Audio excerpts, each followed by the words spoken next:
ኦርቶዶክሳዊ የጸሎት መገለጫ ለታይታ ወይም ለከንቱ ውዳሴ መሆን የለበትም። ለታይታ ለሰዎች ጸሎተኛ ለመባል ለታይታ ማለት ሰዎች እንዲያዩልን እንዲያውቁልን ብዙ ሞኝ ሰዎች ሞልተናል። በቃ በእኛም ዘንድ ምናልባት እንኳን እንደዚያ ባያደርግ ግን ነጠላውን አሳምሮ ሰዎች እንዲያዩለት ዳዊት በማንገቻ አድርጎ ባህር ይዞ በቃ የሚንቆራጠጥ በጣም ብዙ ሰው ልትመለከቱ ትችላላችሁ። እኔ የበቃው ነኝ የሚል ኦርቶዶክሳዊ ትዕቢተኛ ሆኗል ማለት ነው። ወይም ደግሞ የሌሎች መንፈስ በውስጡ አድሮበታል ማለት ነው። ኦርቶዶክሳዊነት ግን ትህትና ነው። ያልተማሩ እናቶቻችን ያልተማሩ አባቶቻችን በብዙ ነገር ይበልጡናል። እንዲሁ በቤተክርስቲያን ውስጥ መተው እምነቱን ሰው የተረማመደበትን አቧራውን እንኳ ሳይቀር እምነት ነው ብሎ እሱን አንስተው ከሚያማቸው ሰውነታቸው ላይ ቅብት ብታደርገው በቃ አንድ ሰው በቂምና በጥላቻ ሆኖ ቢጸልይ ነው ቢጸልይ ሰሚ የለውም። ይህን እየሰማና እየጸለየ ሰው ወንድሙን ይቅር የማይል ከሆነ ትንሽ ሞኝነት ነው የሚመስለውና እንዳንጃጃል ያስፈልጋል። በስመ አብ ወወልድ ወመንፈስ ቅዱስ አሐዱ አምላክ አሜን። አባቶች፣ ካህናት፣ ወንድሞች፣ ዲያቆናት፣ የልዑል እግዚአብሔር ቤተሰቦች፣ የእመቤታችን የድንግል ማርያም ወዳጆች፣ በዓለም ዙሪያ ያላችሁ ክርስቲያኖች በሙሉ እንደምን ከረማችሁ? እንደምን ሰነበታችሁ? እንደምን ዋላችሁ? አሜን። አምላካችን ልዑል እግዚአብሔር የኃጢአታችንን ብዛት የሰውነታችንን ክፋት ተመልክቶ ሳያጠፋን ታግሶ እስከ ሰዓት ድረስ አቆይቶን እንዲህ ደግሞ እግዚአብሔር በፈቀደልን በሰጠን በዚህ ቴክኖሎጂ እንድንገናኝ እንድንማማር እንድንወያይ የፈቀደልን የአባቶቻችን አምላክ ልዑል እግዚአብሔር ስሙ ከአጥናፍ አጥናፍ ከፀሐይ መውጫ እስከ መጥለቂያዋ የተመሰገነ ይሁን። ኦርቶዶክሳዊ የጸሎት መገለጫዎች። የልዑል እግዚአብሔር ቤተሰቦች እንደምታስታውሱት ሰሞኑን ስለ ጸሎት እየተነጋገርን ነበር። ጸሎት ምንድን ነው? የጸሎት ክፍሎች የሚሉትን ተመልክተናል። ተገቢና ተገቢ ያልሆነ ጸሎት መኖርንም ለማሳየት ሞክረናል። በዛሬው ዕለት እንደ ልዑል እግዚአብሔር አምላካችን ፈቃድ ደግሞ ኦርቶዶክሳዊ የጸሎት መገለጫዎች በሚል ርዕስ እንነጋገራለን። ይሄ ማለት አንድ የኦርቶዶክስ አማኝ ጸሎት በሚጸልይበት ጊዜ ሊያስባቸው የሚገቡ ነገሮች ማካተት የሚገባው እንደ ኦርቶዶክሳዊ እንደ ባህል በሕይወቱ ውስጥ ሊኖሩት የሚገቡት አካሄዶች ማለት ነው። የመጀመሪያው በእምነት መሆን አለበት። ጸሎት ያለ እምነት ዝም ብሎ ነው። በቃ የሚጸልይ ሰው ሁልጊዜ ጸሎትን ተቀብሎ የሚፈጽም ፈጣሪ መኖሩን ያመነ ሰው ነው። እኔ የማልችለውን የሚችል አምላክ አለ ብሎ ባለፈው እንደውም ጸሎት የእምነትና የፍቅር መገለጫ ነው ብለን ነበር። የእምነት መገለጫ ነው ማለት ምን ማለት ነው? የሚያምን ሰው ብቻ ነው ሊጸልይ የሚችለው። በቃ የማይታየውን ረቂቅ የሆነው ፈጣሪ ጸሎት ይሰማል፣ ምስጋና ይቀበላል፣ ኃጢአትን ይቅር ይላል ብሎ ያመነ ሰው ብቻ ነው ሊጸልይ የሚችለው። ስለዚህ የእምነት መገለጫ ነው። የፍቅር መገለጫ ነው ማለት ደግሞ ያፈቀረ ሰው ብቻ ነው። በሰዎች ዘንድ እንኳን የምንወዳቸው ሰዎች ጋር ነው ለመገናኘት ለመወያየት የምንፈልገው። ጸሎት ከእግዚአብሔር ጋር መወያየት ነው። ጸሎት ከእግዚአብሔር ጋር መነጋገር ነው። ጸሎት ፍላጎትን፣ ሐሳብን፣ ምኞትን ለእግዚአብሔር መግለጽ ነው። ከእግዚአብሔር ምንሻውን ሁሉ መጠየቅ ነው። እንደገና ደግሞ ላገኘነው ነገር ወደፊት ለምናገኘው በመፈጠራችን ብቻ እግዚአብሔር ማመስገን ነው። ስለዚህ ከእግዚአብሔር ጋር የምንገናኝበት የመገናኛ መንገዳችን ነው ማለት ነው ጸሎት ነው። ስለዚህ ጸሎት በእምነት መሆን አለበት ስንል ፈጣሪ መኖሩን ማመን አለብን ነው። ፈጣሪ መኖሩንማ ሁሉም ሰው ያምናል አይደል? ምናልባት በጣም ጥቂት ሰው ነው ፈጣሪ መኖሩን ላያምን የሚችል። ግን የጸለየውን ጸሎት እንደሚፈጸምልን ማመን አለብን።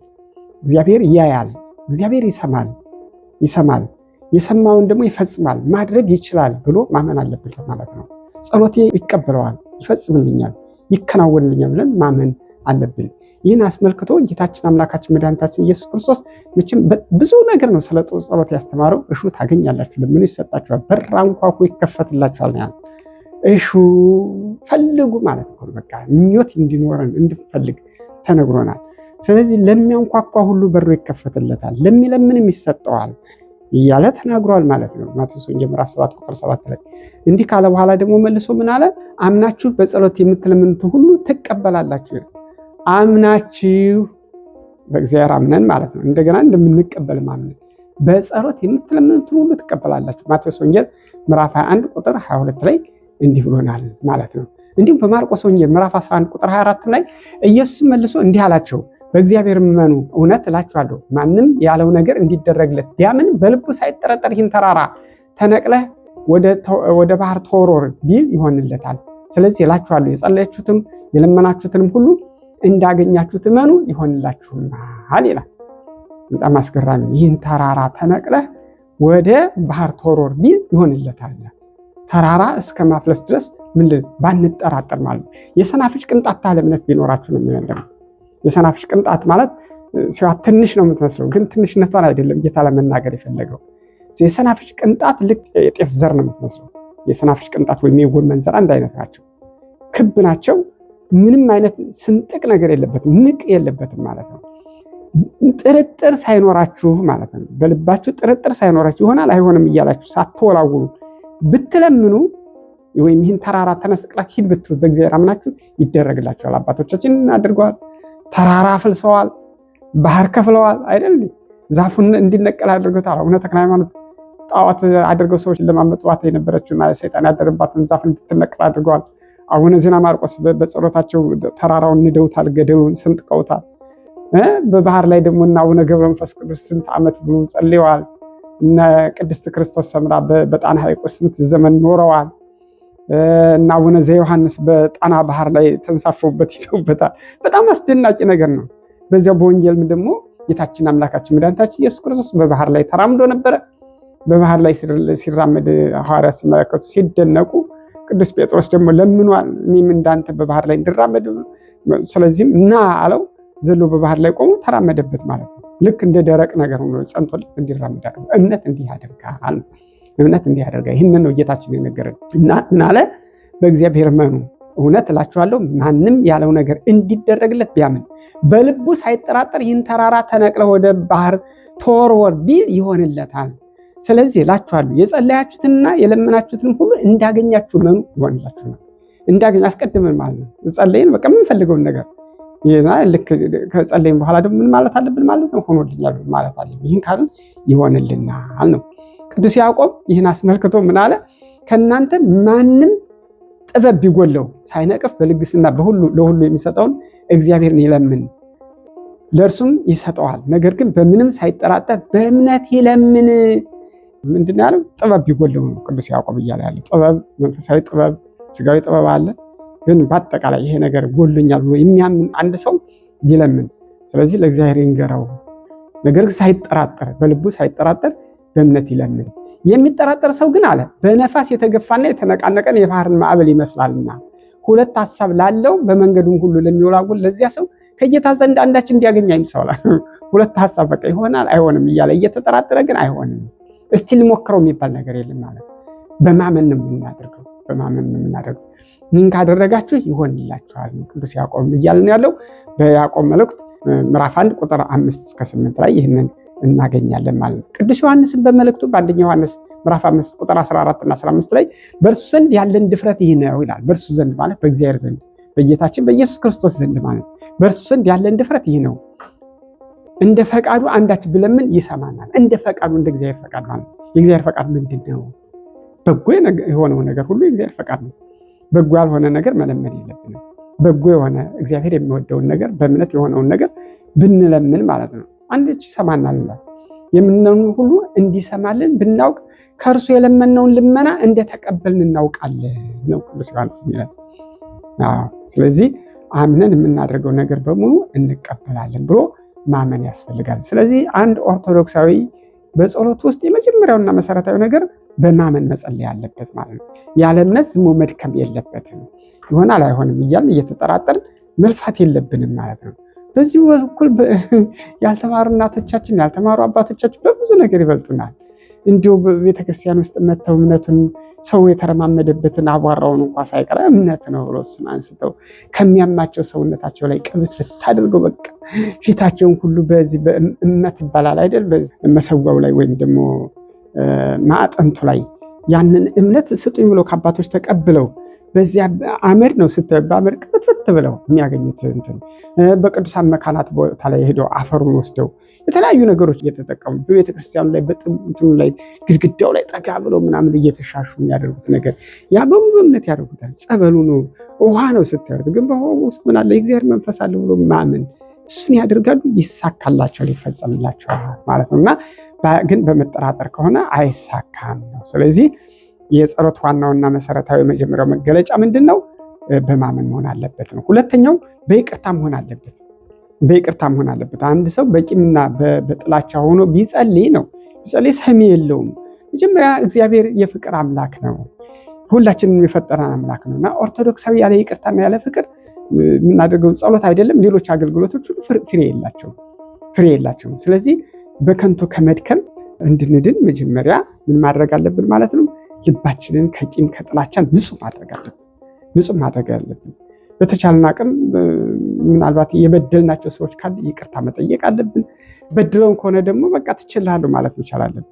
ሰዎች ይቅርታ ባይጠይቁን እንኳን ወይ እኛ ራሳችን አናግረናቸው በድለኛል እንዲህ ማድረግህ ወይም እንዲህ መናገር ትክክል አይደለም፣ እኔ ግን ለእግዚአብሔር ብዬ ትችላለሁ፣ አለበለዚያ በእግዚአብሔር ፊት ስቆም ሁል ጊዜ እየታወሰ ይረብሸኛልና እኔ ትቼዋለሁ ብለን መጀመሪያ ወደ ሰላምና ወደ ፍቅር መምጣት አለብን ማለት ነው። ጌታችን አምላካችን መድኃኒታችን ኢየሱስ ክርስቶስ በወንጌል ያስተማረን ይህንን ነው። ጸሎት ከፈጣሪ ጋር የሚደረግ ግንኙነት ግን ቅድመ ሁኔታ አለው ማለት ነው። ቅድመ ሁኔታ አለው። ያ ቅድመ ሁኔታ ምንድነው? አስቀድመህ ከወንድምህ ጋር ታረቅ ነው የተባለው። ለምሳሌ አቡነ ዘበሰማያት መመልከት እንችላለን። አባታችን ሆይ የሚለውን ጸሎታችንን ጌታችን ያስተማረን መሰረታዊ ጸሎት ነው። የጸሎት ሁሉ ንጉስ ነው ማለት ይቻላል። ጸሎት ሁሉ መጀመሪያው መፈጸሚያው አቡነ ዘበሰማያት ነው። በቃ አንድ ሰው ጸሎት ሲጀምር በስመ አብ ብሎ ይጀምራል። ቀጥሎ አቡነ ዘበሰማያት አባታችን ሆይ ብለን የምንጀምረው። በአባታችን ሆይ የማይጀመር ጸሎት የለም። መጨረሻም ደግሞ ስንጨርስ በአቡነ ዘበሰማያት ነው የምንዘጋው ማለት ነው። አሜን ብለን ነው የምንዘጋው። እንመጣበታለን እሱ። ስለዚህ ይሄ በዚህ አቡነ ዘበሰማያት በሚባለው ጸሎታችን ውስጥ ምን ያለበት? እኛ የበደሉን ይቅር እንደምንል አንተም ደግሞ እኛን ይቅር በለን ነው የምንለው። አቡነ ዘበሰማያት ስንል አባታችን ሆይ በምንልበት ጊዜ እኛ የበደሉን ይቅር እንደምንል እኛም አስቀድመን ምን እናደርጋለን ማለት ይቅር እንላለን። በድለውናል ሰዎች፣ በደላቸውን ትተናል። አንተ ደግሞ ብዙውን፣ እኛስ ጥቂት ነው የተበደልነው። በእውነት በጣም በጣት የምትቆጠረው ግን በቁጥር ሊገለጽ የማይችል በማሰብ በመናገር በማድረግ የበደልነውን በደላችን እግዚአብሔር ይቅር እንዲልን እኛ ደግሞ ወንድሞቻችን የበደሉን ይቅር ማለት አለብን። ይህንን ነው ጌታ ያስተማረን እና ቃል ኪዳን ነው ማለት እኮ ነው። ይሄ ጸሎት ቃል ኪዳን ነው። መጀመሪያ ይቅር በሉ እኔ ይቅር እላችኋለሁ የሚል ቃል ኪዳን እንዳለበት እንመለከታለን። ስለዚህ ሁልጊዜ አቡነ ዘበሰማያት የሚጸልይ ሰው አባታችን ሆይ ምን በየጸሎቱ ሁሉ አባታችን ሆይ አለበት። ይህን እየሰማና እየጸለየ ሰው ወንድሙን ይቅር የማይል ከሆነ ትንሽ ሞኝነት ነው የሚመስለውና እንዳንጃጃል ያስፈልጋል። ሌላው መስዋዕት ከማቅረባችን በፊት ነው። ጌታችን በማቴዎስ ወንጌል ምዕራፍ 5 ላይ እንደነገረን መባህን በመሰዊያው ላይ ብታቀርብ በዚያም ወንድምህ አንዳች በአንተ ላይ እንዳለው ብታስብ በዚያ በመሰዊያው ፊት መባህን ትተህ ሂድ፣ አስቀድመህ ከወንድምህ ጋር ታረቅ፣ በኋላ መጥተህ መባህን አቅርብ ነው የሚለው። ምን ማለት ነው? መባ ማለት መባ ለእግዚአብሔር የምናቀርበው ማናቸውም ስጦታ ነው። ለእግዚአብሔር የምናቀርበው ስጦታ ማናቸውም ይዘን የመጣ ነው እንትን ሊሆን ይችላል።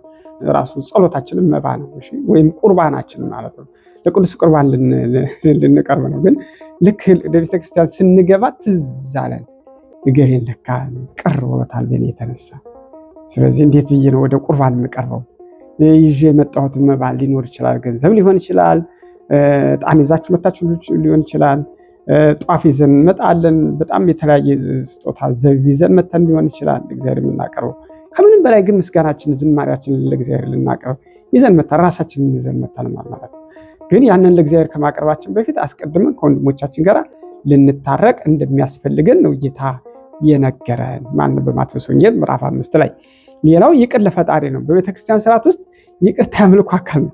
ለምሳሌ በቅዳሴ ጊዜ ካህኑ አንሱ እደዊክሙ ነው፣ እጆቻችሁን አንሱ።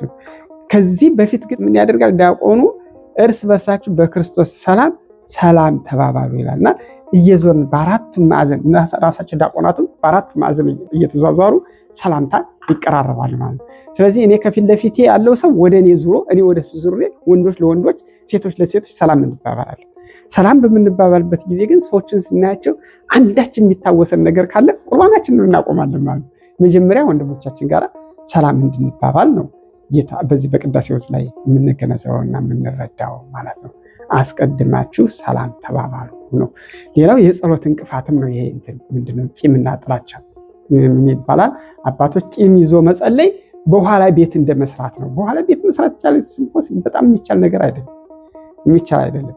ስለዚህ ምን ማድረግ አለብን ማለት ነው? ጸሎታችን ጸንቶ በእግዚአብሔር ዘንድ ተቀባይነት እንዲኖረው አስቀድመን ከጥላቻና ከቂም መውጣት አለብን የሚለውን ለማስመር ነው። እና ኦርቶዶክሳዊ የጸሎት መገለጫ ለታይታ ወይም ለከንቱ ውዳሴ መሆን የለበትም። ለታይታ ለሰዎች ጸሎተኛ ለመባል ለታይታ ማለት ሰዎች እንዲያዩልን እንዲያውቁልን ብዙ ሞኝ ሰዎች ሞልተናል። በቃ ሰዎች እንዲያውቁት የምንፈልግ ሰዎች አወቁት አላወቁት ለኛ ምንም የሚያመጣው ጥቅም የለም። በአጋጣሚ ግን ሊታወቅ ይችላል። እሱን በተራራ ላይ ያለች ከተማ ልትሰወር አይቻላትም ነው የተባለው። በተራራ ላይ ያለ ከተማ ሊሰወር እንደማይችለው መልካም ስራችን በሰዎች ዘንድ የታወቀ የተረዳ ሊሆን ይችላል።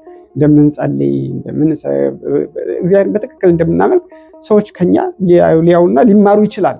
በዚህ የተነሳ ስማችን ሊነሳ ይችላል። እሱን መደበቅ ብዙም ላያስፈልግ ይችላል። ግን እወቁልኝ ብለን ጸሎተኛ መሆናችንን እየነገርን ግን እሱን ካደረግነው በከንቱ እየደከምን ነው ማለት ነው።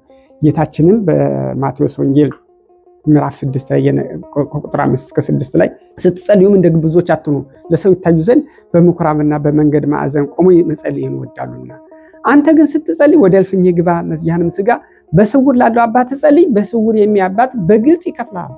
በግልጽ ይከፍልሃል። ተመልከቱ። እና በምን ላይ ነው የሚለው? በግብዞች። ግብዝ ማለት አስመሳይ ማለት ነው።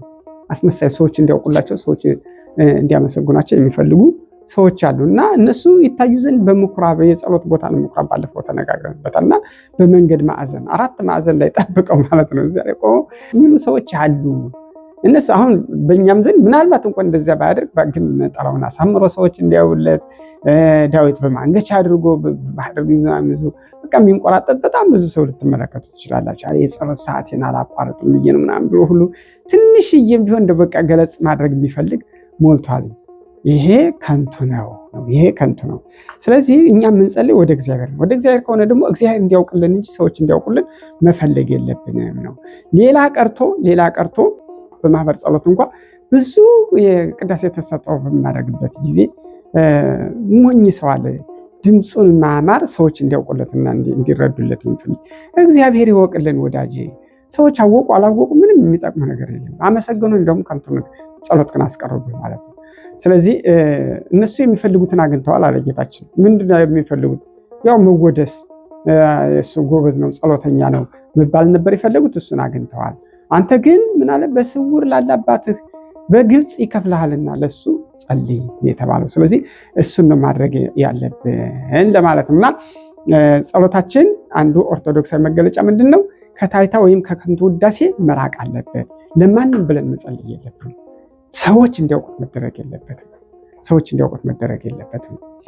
ሌላው ኦርቶዶክሳዊ ጸሎት ቅድም እንዳልኩ በስማም ተብሎ አሜን ተብሎ መጨረስ አለበት። በስማም ብለን አማትፈን ነው እንጀምራለን። ይህ በኦርቶዶክስ ጸሎት ውስጥ እጅግ መሰረታዊና የግድ ሊሟላ የሚገባው ነገር ነው። ምክንያቱም ስርዓት ነው። በቃ ወደ እግዚአብሔር ስንቀርብ ምን ብለን መቅረብ እንዳለብን በእውነት በጣም መረዳት አለብን። ወደ ሌላ ነገር እንኳን በማናቸውም ነገር ስቴፕስ አሉት፣ ደረጃዎች አሉት፣ ፕሮሲጀር አለው። ማንኛውም ሳይንሳዊ ነገሮች ስንሰራ ስራዎቻችን በሙሉ በመስሪያ ቤታችን በፕሮሲጀር ወይም በሂደት ማናምን ከሆነ ነገሮቻችን ሁሉ ዝብርቅርቃቸው ነው የሚወጣው። ስለዚህ ወደ እግዚአብሔር ነው የምንቀርበው። የተካተተና የተገባ ጸሎት ማቅረብ ከፈለግን ደረጃዎቹን መጠበቅ አለብን ማለት ነው። እና በስማም ብለን እንጀምራለን። በስማም የሚለው ነገር በራሱ ምንድን ነው? አንደኛ ስም እግዚአብሔር ነው እየጠራን ያለ ነው። የአምላክን ስም አብ ወልድ መንፈስ ቅዱስ ማለታችን አይደል? በስመ አብ ወልድ ወመንፈስ ቅዱስ አሐዱ አምላክ እያልን እምነታችንን እየገለጽን በዛ ላይ ደግሞ አጋንንትን ምን እያደረግናቸው? እያወገዝናቸው ነው። በስላሴ ስም እየካድን ነው። ሰይጣን እክድሃለሁ ብለን ነው የምንጀምረው በስመ አብ በምንልበት ጊዜ። ስለዚህ ልባችንን ተሰብስቦ ወደ እግዚአብሔር በመንፈስ ቅዱስ ተሞልተን ወደ እግዚአብሔር እንድንቀርብ የሚያደርገን ነው። ክፉ መንፈስን እና ክፉ ሀሳብን ከህሊናችን የምናረቅበት ነው በስመ አብ በምንልበት ጊዜ እና ይህንን ማወቅ አለብን።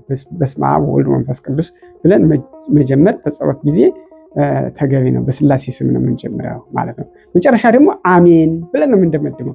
ቅድም እንዳልኩት በዚህ መካከል ላይ እንግዲህ በስመ አብ ወወልድ ወመንፈስ ቅዱስ አሐዱ አምላክ በቅድስት ስላሴ ዘአምን ወይትማፀን እክደከ ጽርየ ሰይጣን ጠላት የሰይጣን ይሆን ወይ እክድሃለሁ። በግዙም በአማርኛው ማድረግ ትችላላችሁ። በአብ በወልድ በመንፈስ ቅዱስ ስም አንድ አምላክ በሚሆን አምናለሁ ብለን ነው የምንጀምረው ማለት ነው። ስለዚህ በስላሴ ስም ሰይጣንን ክደን ጸሎታችንን እንጀምራለን። በመጨረሻ እዚሁ ቀጥለን ወደ ምንድን ነው የምንመጣው? አባታችን ሆይ ነው። አባታችን ሆይ ብለን እንጀምራለን። ከዚያ ደግሞ ስንጨርስ ደግሞ አባታችን ሆይ ብለን እንጨርሳለን እና አሜን ነው የሚለው የመጨረሻው ጸሎት ማለት። አሜን ማለት ምን ማለት ነው? አሜን ማለት ይሁን ይደረግልኝ ተቀብያለሁ ማለት ነው። ተቀብያለሁ የጸለዩት ጸሎት ሁሉም በእምነት የምንቀበልበት ነው። ስለዚህ አሜን ማህተም ማለት ማረጋገጫ ለጸለየነው ጸሎት እንደ ማህተም ሆኖ ያገለግላል። የለመነው ልመና በእግዚአብሔር ዘንድ እንዲፈጸም ያለን እምነት መግለጫ ነው። አሜን መስማማት ነው። በማህበር ጸሎት ጊዜ ካህኑ ወይም መሪው የሚጸለየውን ጸሎት ምዕመናን አሜን በማለት ምን እናደርጋለን? እንቀበላለን።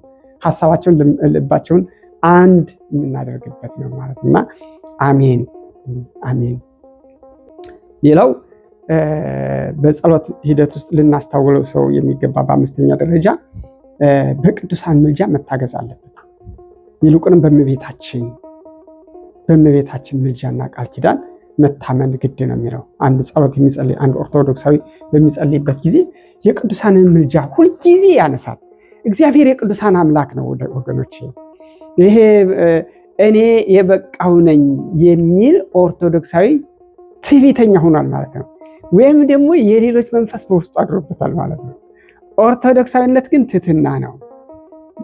የቅዱሳንን ፍኖት የቅዱሳንን አሰር ነው የምንከተለው። እነሱ በሄዱበት ሂደን እነሱ ያመኑትን አምላክ አምነን እነሱ የደረሱበት የምንደርሰው እነሱ የደረሱበት የቅድስና ደረጃ እነሱ የገቡበት ገነት ለመግባት ስለዚህ በቅዱሳን ምልጃ እንታመናለን ማለት ነው። ስለ ቅዱሳን አማላጅነት ላስተምር አይደለም፣ ግን ያመነ ሰው የተማረ ሰው የሚጸልየውን ጸሎት ነው እየተናገርኩ ያለው። ምናልባት እነዚህን ትምህርቶች ወደፊት የምናነሳቸው ነው የሚሆነው። ስለዚህ በቅዱሳን እንማጸነዋለን እግዚአብሔርን ስለ ወዳጆች ብለን ስለ አበው ስለ አባቶቻችን ስለ ደጋጎቹ ቃል ኪዳን ስለገባላቸው ስለ አብርሃም ስለ ይስሐቅ ስለ ያዕቆብ ብለህ ብለን ስለ ደጋጎቹ አባቶች ስለነሱ ስለ ኖህ ብለህ ይቅር በለን እንላለን። በጸሎታችን በጸሎተ ቅዳሴ በምህላ ጸሎት በኪዳን ጸሎት እነዚህን አባቶች እናነሳቸዋለን። የቀደሙትን አባቶቻችን ማለት ስለ ነቢያት ብለህ ስለ ወዳጆች ብለህ ስለነሱ ብለህ ማረን እንላለን። ደጋጎቹ ነቢያት እነ ኢሳያስን እነ ኤርሚያስን እናነሳቸዋለን። ወዳጆቹን እናነሳቸዋለን። ስለ ቅዱሳን ሐዋርያት ብለህ ስለነ ቅዱስ ጴጥሮስ ስለነ ቅዱስ ዮሐንስ ስለነ ቅዱስ ያዕቆብ ብለህ በተለየ ሁኔታ የምናነሳቸው ይኖራሉ። ወደኋላ እመጣበታለሁ። ግን የመጀመሪያውና መሰረታዊ ነገር እግዚአብሔር ስለ ወዳጆቹ ብሎ ይቅር እንዲለን ማለት ነው። ስለ ወዳጆቹ ብሎ ይቅር እንዲለን ልክ ሙሴ እንደጸለየ ማለት እኮ ነው። በቃ እስራኤል በበደሉና ባጠፉ ጊዜ እግዚአብሔር ሊያጠፋቸው በፈለገ ጊዜ አንተን ለታላቅ ሕዝብ አደርጋለሁ፣ ይህን ሕዝብ ግን አንገተ ደንዳና ነው ብሎ ከግብፅ ምድር ካወጣቸው በኋላ በምድረ በዳ ሊያጠፋቸው ነው የነበረው። ሙሴ ግን ጸለየ፣ ኧረ እባክህ ይቅር በላቸው፣ አሕዛብ ይስቃሉ፣ እሱን ሊያስገባ ስላልቻለ ነው ይላሉ። እና ስለ ቅዱስ ስምህ ብለሃል፣ ይሄ ስምህ እንዳይጠፋ ማለት ነው። አሁን ስለ ቅዱስ ስምህ ብለን እንላለን። ስለ ቅዱስ ስምህ በስምህ ስለተጠራን ክርስቲያኖች ስለተባል ስለ ስምህ ብለን ማረን እንላለን። እንዴት ፈጥረህ ትጥለናለህ? እንዴት ፈጥረህ ትተወናለህ? ስለ ስሙ ብለን እንጸልያለን። ከዚያ ደግሞ ቀጠልና ሙሴ ምን አለ? ቃል የገባህላቸውን አባቶቻችንን አብርሃምን፣ ይስሐቅን፣ ያዕቆብን እባክህ እነሱን አስብ። ይሄ ነው ማለት በቅዱሳን ምልጃ ማለት ይህን ነው። በቅዱሳን ቃል ኪዳን መጠቀም ማለት ይህን ነው፣ ሌላ አይደለም። እኛም አሁንም እያደረግን ያለው ቃል ኪዳን የገባህላቸውን ሐዋርያትን እስከ ዓለም ፍጻሜ ድረስ እኔ ከእናንተ ጋር ነኝ ያልካቸውን እነሱን አስበህ ማረን። በእነሱ ትምህርት በእነሱ እምነት ላይ ነው ያለነው ማለት በእነሱ መሰረት ላይ ስላለን ይቅር በለን። ይልቁንም ስለ እናቱ ስለ ድንግል ማርያም ብለህ ስለ እናትህ ብለህ ማረን። እናታችሁ ትኑሃት ብለህ የሰጠህን እናታችን ናት። ስለዚህ ስለሷ ስለገባህላት ቃል ኪዳን ስለ ኪዳነ ምሕረት ብለህ ማረን፣ ይቅር በለን፣ ስማን ጸሎታችንን እንላለን። ስለዚህ በቅዱሳን ጸሎትና ምልጃ መታገዝ አለብን ነው። እነሱንም ራሳቸውን በጸሎታችሁ አስቡን ማለት አለብን።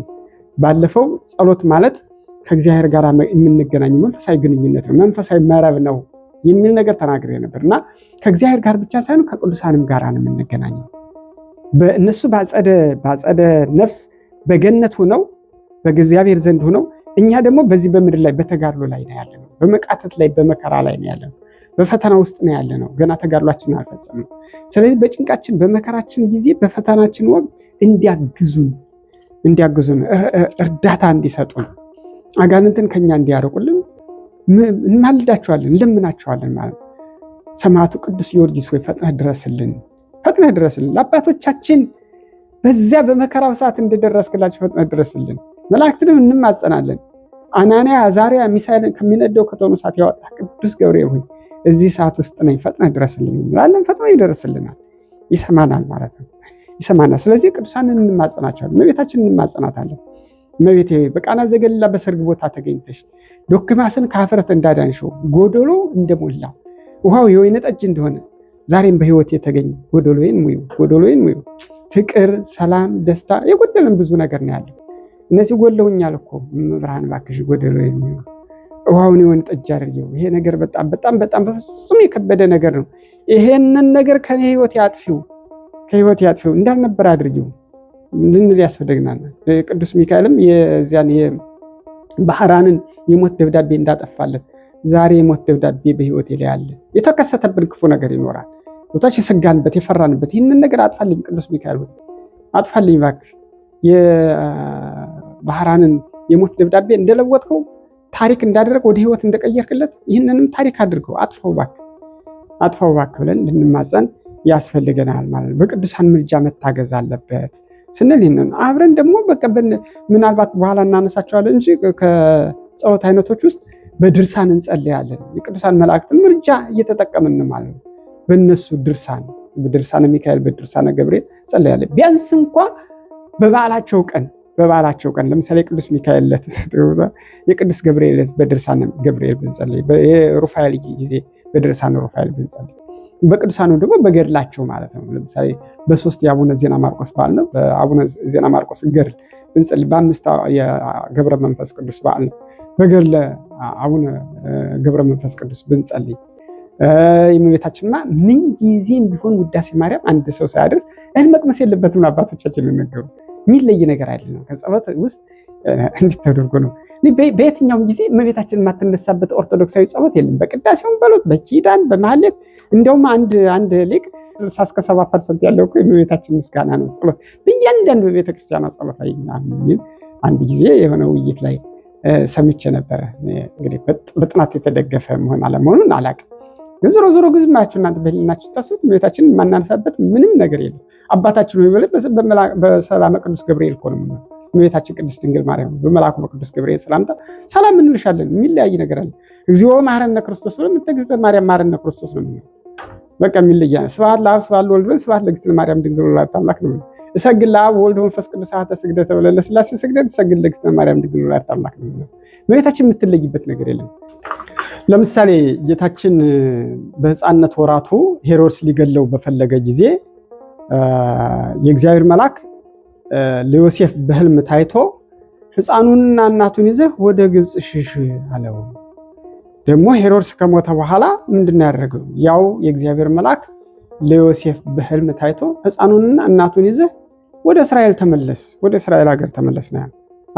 ጎተና ላይ ሕፃኑንና እናቱን ኦርቶዶክሳዊት እመቤታችንን ከጌታችን ለይታ አታውቅም። እግዚአብሔር ካንቺ ጋራ ነው የተባለችው። እግዚአብሔር ከሷ ጋራ ነው እና ወገኖቼ በምንም ጥርጣሬ ሊገባን አይገባም። አባቶቻችን እመቤታችን ጠርተው ተማጽነው ለገነት ለመንግስተ ሰማያት በቅተዋል። እኛ የእነሱ ልጆች ከሆን ኦርቶዶክሳውያን ከሆን በእመቤታችን ምልጃ ማመንና መማፀን አለብን። ይልቁንም የገባላትን ቃል ኪዳን መርሳት የለብንም። በመስቀል ላይ ሆኖ ለዮሐንስ ምንድን እነኋት እናትህ እነሆ ልጅሽ። በቃ ይሄ ተራ ነገር የሚመስላቸው ሰዎች አሉ። ለጊዜው እመቤታችንን መጠጊያ እንዲሆናት ነው ዮሐንስ። አዎ ነው፣ ግን መጨረሻውን ማየት አለብን። በዮሐንስ እኮ በኩል ክህነትን ጠቅላላ የተቀበልነው በቅዱሳን ሐዋርያት ነው። ለሐዋርያት የተደረገው በሙሉ ለእኛ የተደረገ ነው። በትልቅ ቃል ኪዳን ነው። ስለዚህ እነኋት እናትህ እናታችሁ እነኋት ብሎ በሱ በኩል ተሰጥቶናል ማለት ነው። ልክ በምድር የምታስሩት በሰማይ እየታሰረ ይሆናል፣ በምድር የምትፈቱት በሰማይ እየተፈታ ይሆናል የሚለው ይሄ ስልጣነ ክህነት እናንተ የምታደርጉት በሙሉ እንደተባለላቸው ሁሉ እመቤታችንን በዚህ አይነት መልክ ተቀብሏል፣ እኛም እንቀበላታለን ማለት ነው። እኛም እንቀበላታልና እናታችን ነች በቤታችን እመቤታችን ናት፣ የጌታችን እናት ናት። እኔ ስለሷ በዝርዝር ለብቻው እንማራለን። ለጊዜው ግን ማለት የፈለግኩት ግልጽ ነው። በጸሎታችን ወቅት እመቤታችንን የማያነሳ ጸሎት ሊኖረን አይችልም። ስለዚህ ውዳሴ ማርያም ጧት ማታ መድገም አለብን። በጸሎታችን ጊዜ ሁሉ መኖር አባታችን ሆይ ብለን አባታችን ብቻ ጸልየን አንቀርን። እናታችን ድንግል ማርያም ሆይ በመልአኩ በቅዱስ ገብርኤል ሰላምታ ሰላም እንልሻለን ማለት አለብን። ይህን ጸሎት የምንለየው ነገር አይደለም። ወይም ደግሞ እንደ የፈለገ ብቻ ይጸልየው የሚባል አይደለም። ኦርቶዶክሳዊ እንደዚያ የሚባል ነገር ኦርቶዶክሳውያን ጥንቅቅ አድርገን ስንቀበል ሁሉን የምንቀበለው። አለበዚያ መናፍቅነት፣ መናፍቅ ማለት ጥርጥር ማለት ነው። ግማሽ ተቀብሎ ግማሽ የማይቀበል ማለት። ኢየሱስ ክርስቶስ አምላክ ነው ካለ በኋላ ደግሞ መልሶ አማላጅ ነው የሚል ድንግል ማርያም ንጽሕት ናት ግን ይሄ ጥርጥር ነው።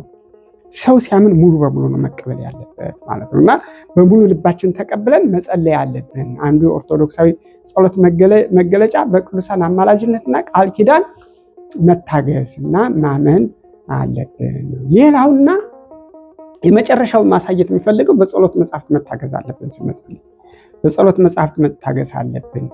እነዚህ መጽሐፍት በመንፈስ ቅዱስ መሪነት አባቶቻችን የጻፏቸው መጽሐፍት ናቸው። ስለዚህ ከኛ በቃላችን ልንጸልይ እንችላለን፣ እንጸልያለን፣ ምንም ጥርጥር የለውም። ግን አብዝተን ለመጸለይ ከፈለግን ልባችን ሳይበታተን እንድንጸልይ የጸሎትን ስርዓትና ይዘት ለመማር እንድንችል በእነዚህ ቅዱሳት መጽሐፍት መጠቀም አለብን። ለምሳሌ እንደ ውዳሴ ማርያም፣ መዝሙረ ዳዊት፣ ውዳሴ አምላክ፣ ቅድም እንዳልኳችሁ ገድላቱ፣ ድርሳናቱ፣ መልካ መልኮቹ እነዚህ በሙሉ ብዙ የጸሎት መጽሐፍቶች ናቸው ያሉት ቤተክርስቲያን ውስጥ ማለት ነው። ግን እኔ ሁሉንም ያን ሁሉ ጸልዩ የሚል እንትን የለኝም። በይበልጥ ግን ውዳሴ ማርያምና ውዳሴ አምላክ ከዚያ ቀጥሎ ደግሞ መዝሙረ ዳዊት በቃ በቤተክርስቲያን አባቶች ዘንድ የተለመዱና የታወቁ የጸሎት መጽሐፍት ናቸው። እነዚህን መጽሐፍት መጠቀም አለብን እንጂ በቃላችን ብቻ ከሆን ሀሳባችን ይበታተናል። በጣም ከባድ ነው። ባለችን ትንሽ ልምድም ማወቅ እንችላለን። ስንት ጊዜ ስንት ደቂቃ ቆማችሁ ልትጸልዩ ትችላላችሁ? ዝም ብላችሁ በቃላችሁ ብቻ በህሊና ብቻ በማምሰልሰል። በቅዱሳት መጽሐፍት ወይም በቅዱሳት የጸሎት መጽሐፍት መታገዛችን አንደኛ እንዴት መጸለይ እንዳለብን ይረዱናል፣ ይመሩናል ማለት ነው። ይመሩናል። እኛ ምናልባት እንዴት መጸለይ እንዳለብን እንኳን የማናውቅ ብዙዎቻችን፣ ሁላችንም፣ ሁሉም ሰው ማንም ሰው እንደው ገዳማዊ መነኩሴም እንኳን ቢሆን ማለት ነው። እና ከእግዚአብሔር ምን መጠየቅ እንዳለብንና እንደሌለብን ያስገነዝቡናል። ዝም ብለን እንደው ያው መጠየቅ የማይገባን ሁሉ ከንቱ ዝም ከምንለፈልፍ እነዚህ መጽሐፍት መጠቀማችን በትክክል ይመሩናል ማለት ነው። ሌላ የቃላት ምርጫችን፣ መንፈሳዊ እውቀታችን እንዲያድግ ያደርጉናል። ቃላት ምርጫ በእግዚአብሔር ዘንድ በሰው ዘንድ እንኳ የቃላት ምርጫ የምንድን ነው? አሁን በዚህ ዘመን ታውቁታላችሁ አይደል? የተግባቦት ክህሎት ስልጠናዎች ምናምን ይደረጋሉ። ጥሩ መስሪያ ቤት ውስጥ ለመቀጠር ጎበዝ ሰራተኛ ለመባል ሀሳብን አቀናብሮ በትክክል መግለጽ መቻል ትልቅ ክህሎት ነው። ትልቅ ክህሎት ነው እንኳን በእግዚአብሔር ዘንድ ማለት ነው። እግዚአብሔር በእርግጥ ምንም ውስጣችንን የሚያውቀው ግን ቢሆንም በእግዚአብሔር ፊት የሚባለውን ማወቅ እና በዚያ መልክ በስርዓት ማቅረብ ተገቢ ነው ማለት ነው። እና ሌላው ሀሳባችን እንዳይበታተን ይረዱናል። ልባችንና ዓይናችን በመጽሐፉ ላይ ስለሚሆን በሀሳብ ከመባከን እንድናለን ማለት ነው። እነዚህ የጸሎት መጽሐፍ ስንጠቀም ጸሎታችን ወጥነትና ስርዓት እንዲኖሩ ያደርጋል። ምን ላይ ጀምረን ምን ላይ መጨረስ እንዳለብን በእውነት መዝሙረ ዳዊት የሚደግም ወይም በሱ የሚጸልይ ሰው ካለ እሱ በደንብ ሊያግዘው ይችላል ማለት ነው። እና በመጨረሻ ለማሳየት የምፈልገው እነዚህ የጸሎት መጽሐፍት ምን ናቸው የሚሉትን ነው። አንደኛ የመጀመሪያው ቅድም እንዳልኩት ውዳሴ ማርያም ነው። ውዳሴ ማርያም በጣም ትንሽ ነት። የዕለት ሰባቱንም ቢጸልይ አንድ ሰው ጊዜ ካለው ምንም ችግር የለበትም። አለበለዚያ ግን በቀን የተከፋፈለ ስለሆነ የሰኞ ማክሰኞ፣ ሮብ ስላለው እሱን መጸለይ ይችላል ማለት ነው። አንድ ሰው የሰኞን ጧትም ቀንም እስከ ምሽቱ ድረስ እሱም የሰኞ ቀን የሰኞን ይጸልያል ማለት ነው። ለማክሰኞ ግን ሰኞ ማታ ጀምሮ የማክሰኞ ነው የሚጸለየው ማለት ነው። ምክንያቱም የቤተክርስቲያኑ አቆጣጠር እንደምታውቁት ከ12 ሰዓት ከምሽት ጀምሮ ነው ቀኑን የሚቆጥረው። ሁልጊዜ ምሽት ላይ ይገባል ማለት ነው የሚቀጥለው ቀን። ስለዚህ ያንን ማወቅ አለብን። ማታ ስንጸልይ የሚቀጥለውን ቀኑ ብርሃኑ የሚቀጥለውን ቀን እንጸልያለን። ውዳሴ ማርያም በዚህ አይነት መልክ እንጸልያለን። ሌላ ውዳሴ አምላክ የሚባል የጸሎት መጽሐፍ አለ። በእውነት በተለይ ለንስሐ ለመብቃት ልብን ለመስበር በጣም ጠቃሚ የጸሎት መጽሐፍ ነው። እሱንም ብንጸልይ እሱም በዘወትር የተከፋፈለ በየቀኑ የተከፋፈለ ስለሆነ ለመጸለይ በጣም ከባድ አይደለም። ግን ይልቁንም ጸሎት እንድንወድ የጸሎት ፍቅር እንዲያድርብን የሚያደርግ ነው። ከዚያ ቀጥሎ ደግሞ መዝሙረ ዳዊት ነው። መዝሙረ ዳዊት ደግሞ እሱም በየዕለቱ መከፋፈል ይቻላል፣ ወይም አባቶቻችን ከፋፍሎ አስቀምጠውታል ማለት ነው። ከመዝሙር 1 መዝሙር ነው የሚባለው፣ ምዕራፍ አይባልም። ከመዝሙር 1 እስከ መዝሙር 30 ድረስ ለሰኞ የተመደበ ነው። እንደሚታወቀው መዝሙረ ዳዊት 150 ነው። 150 መዝሙር ነው ያለው፣ ወይም በ150 ምዕራፍ ካያችሁት በምዕራፍ 150 የተከፋፈለ ነው ማለት ነው። ስለዚህ የመጀመሪያዎቹ 30 ለሰኞ ናቸው። ከዚያ ከ31 እስከ 60 ያለው ለማክሰኞ ነው። የረቡዕ ትንሽ አጠር ያለ ነው፣ 20 ብቻ ነው። ከ61 እስከ 80 ነው ያለው። የሐሙስ ደግሞ ከ81 እስከ 110 ድረስ ነው። 30 መዝሙሩ ነው። 30 መሆኑ ብቻ ሳይሆን ትልልቅ ነውና ትንሽ የሐሙስ ቀን ረዘም ያለ ነው። ረዘም ያለ ጊዜ ካላችሁ እሱን መጸለይ እንችላለን። የአርብ ደግሞ አሁንም አጭር ነው። ተመልሶ ከመዝሙር 10 እስከ መዝሙር 130 ከ110 እስከ 130 ድረስ ያለውን አርብ ቀን እንጸልይበታለን። ቅዳሜ ቀን ደግሞ ከመዝሙር 131 እስከ 150 ያለውን እንጨርሳለን ማለት ነው። እሁድ የልዩ ልዩ ነቢያት ጸሎት እነ ሙሴ የጸለዩት እነ ምናሴ የጸለዩት የእመቤታችንም መጥምቁ ዮሐንስ ዘካርያስ ጸሎት እነዚህ በሙሉ አንድ ላይ ተጠራቅመው ነው የሚገኙ። ምናልባት ትልቁን መዝሙረ ዳዊት ከገዛችሁ በመጨረሻ እንደሱ ተጠናቆ ልታገኙ ትችላላችሁ ማለት ነው። አለበለዚያም ያው ብዙ ጊዜ ቅዳሴ ማህሌት ምናምን ስለሚኖር ጊዜም ስለማይኖር ውዳሴ ማርያም አድርሰን ብቻ ወደ ቤተክርስቲያን ከሄድ በቂ ሊሆን ይችላል ማለት ነው። ሌላም በማህበር ጸሎት በቤተክርስቲያን ልንጸልይ ስለምንችል እንግዲህ ዛሬ ኦርቶዶክሳዊ የጸሎት መገለጫዎችን ለመመልከት ሞክረናል። እነዚህም 6 እንደሆኑ የመጀመሪያው በእምነት መጸለይ አለበት፣ በይቅርታ መሆን አለበት። ይቅርታ አድርገን ልባችንን ከቂም ከጥላቻ አውጥተን መሆን አለበት። ለታይታዊም ለከንቱ ውዳሴ መሆን የለበትም። በስማም ብለን አሜን ብለን በስማም ብለን ጀምረን አሜን ብለን መጨረስ አለብን። በቅዱሳን ጸሎት መታገዝ አለብን። በመጨረሻ ደግሞ ቅዱሳት መጽሐፍትን መጠቀም አለብን የሚለውን ተመልክተናል ማለት ነው። እንግዲህ እግዚአብሔር አምላካችን ልዑል እግዚአብሔር ረድቶን ለጸሎት ብርታት ኑሮን ኃይል ኑሮን እንድንጸልይ ጸሎታችንን እንዲቀበልልን ቅዱስ ፈቃዱ ይሁንልን። እመቤታችን በምልጃዋ አትለየን። እግዚአብሔር ያክብርልን።